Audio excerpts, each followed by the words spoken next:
సభకు నమస్కారం. ముందుగా సల్మాన్ గారి సోదరుడికి ప్రగాఢ సంతాపాన్ని తెలియజేస్తూ,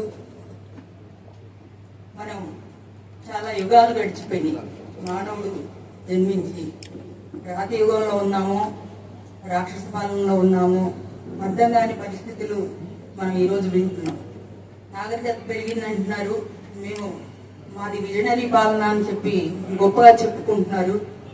తీరా చూస్తే ఆ గ్రామాల్లో మరి వ్యక్తుల్ని అక్కడ ఉండనివ్వని పరిస్థితులు చూస్తుంటే మరి ఇదేమి విజనరీ పాలన అని చంద్రబాబు నాయుడు గారిని అడగాలనిపిస్తూ ఉంది. 2014 నుండి 19 వరకు కూడా ఈ ప్రాంతంలో అటువంటి పాలనే జరిగింది.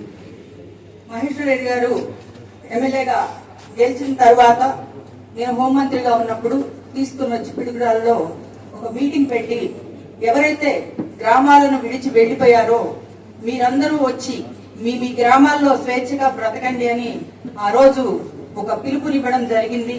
అప్పుడున్నటువంటి ఎస్పీ గారిని గ్రామాల్లోకి పంపించి మీటింగ్స్ పెట్టి ఈ గ్రామాల్లో ఏ విధమైనటువంటి అగాత్యాలు జరగకుండా వాళ్లకు కౌన్సిలింగ్ కూడా ఇప్పించి గ్రామాల్లోకి వచ్చేయమని కోరుకుని ఆ రోజు ప్రజాస్వామ్యం అంటే ఏమిటి అని నిరూపించడం కూడా జరిగింది. కానీ మళ్ళీ తిరిగి కూటమి ప్రభుత్వం వచ్చింది, వాళ్ళ గ్రామాలను విడిచి వెళ్ళిపోయేటువంటి పరిస్థితులు మనం చూస్తూ ఉన్నాం. డాక్టర్ బిఆర్ అంబేద్కర్ గారు పెట్టిన భిక్షతో మేము సమాజంలో ఒక భాగంగా బ్రతుకుతూ ఉంటే మరి ఆ రాజ్యాంగాన్ని కొట్టివేసి రెడ్ బుక్ పాలనని ఒక కొత్త పాలన తీసుకుని వచ్చి ఈరోజు కక్షపూరితంగా ఇష్టం వచ్చినట్టు చంపుకుపోతూ ఉన్నటువంటి పరిస్థితులు మనం చూస్తూ ఉన్నాం. మరి కాచి కాపాడాల్సినటువంటి ప్రభుత్వం ఏదైతే ఉందో లా అండ్ ఆర్డర్ను తుంగలో తొక్కివేసి ఒకవైపుగా వాళ్ళకి నచ్చినట్లు చేసుకుంటూ మరి గ్రామంలో ఆ వ్యక్తి తన భార్యకు బాగోలేదు అని చూడడానికి వెళ్తే నువ్వు ఈ ఊర్లోకి ఎందుకు వచ్చావా అని ప్రశ్నిస్తున్నారంటే అసలు ఎలాంటి చెత్త ప్రభుత్వం నడుస్తుంది అన్నది ఈరోజు రాష్ట్రం మొత్తం కూడా అర్థం చేసుకునేటువంటి పరిస్థితి.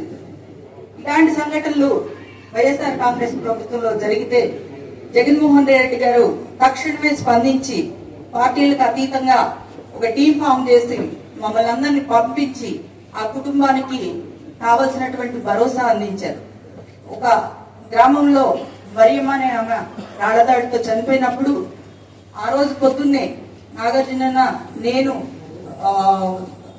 నందిగం సురేష్ గారు, మేము డొక్కా మాణిక్య ప్రసాద్ గారు, ఆ రోజు శంకరరావు నాయుడు గారు అందరం కలిసి మేము ఒక టీంగా వెళ్లి ఆ కుటుంబానికి భరోసా ఇచ్చి 10 లక్షలు చెక్ ఇచ్చి తర్వాత మళ్ళీ ఆ కుటుంబాన్ని తీసుకుని వెళ్లి జగన్మోహన్ రెడ్డి గారిని కలిపినప్పుడు వాళ్ళకి మళ్ళీ ఇంకొక 20 లక్షల రూపాయలు చెక్కు ఇచ్చి వాళ్లకు 3 మగపిల్లలు అయితే 3కి ఇళ్ల స్థలాలు చూపించి అందులో ఒక అబ్బాయి ఉద్యోగం లేకుండా ఉంటే ఆ అబ్బాయికి ప్రభుత్వ ఉద్యోగం ఇచ్చినటువంటి ఘనత మన గౌరవ ముఖ్యమంత్రి శ్రీ వైఎస్ జగన్మోహన్ రెడ్డి గారు. ఇంకా ఇలాంటి రాజ్యమే, ఇలాంటి పాలన ఎవరైనా కోరుకుంటారా అని కూడా నేను ప్రశ్నిస్తా ఉన్నాను. మీరు ప్రజాస్వామ్యాన్ని అందించండి. ఎవరు మీకు సంబంధం లేకుండా మీరు సాల్మన్ కుటుంబాన్ని పరామర్శించి భరోసా ఇవ్వాల్సినటువంటి వాళ్ళు ఎవరైనా వెళ్లి వాళ్ళకి భరోసా కల్పిస్తుంటే అడ్డం పడుతున్నారు అంటే మీ భయాలు ఏంటి అన్నది అర్థం చేసుకునే పరిస్థితిలో మేమున్నాం. ఎందుకంటే మళ్ళీ జగన్ వస్తాడు, మళ్ళీ ప్రజాస్వామ్యం పరిటిల్లుతుంది, మేము చేసినటువంటి చట్టంతా మళ్ళా జనాలు చెప్పుకుంటారు అనేటువంటి ఉద్దేశంతో ఈరోజు అణగొక్కాలని ప్రయత్నిస్తున్నారు. బందీ ఎంత గట్టిగా కొడితే అంత ఎత్తుకులేస్తుంది. మనల్ని ఎంత అణగలిస్తే అంత పైకి లేచి బుద్ధి చెప్తామని చెప్పేసి తెలియజేసుకుంటూ నాకు అవకాశం ఇచ్చినటువంటి మహేశ్వర్ రెడ్డి గారికి ధన్యవాదాలు.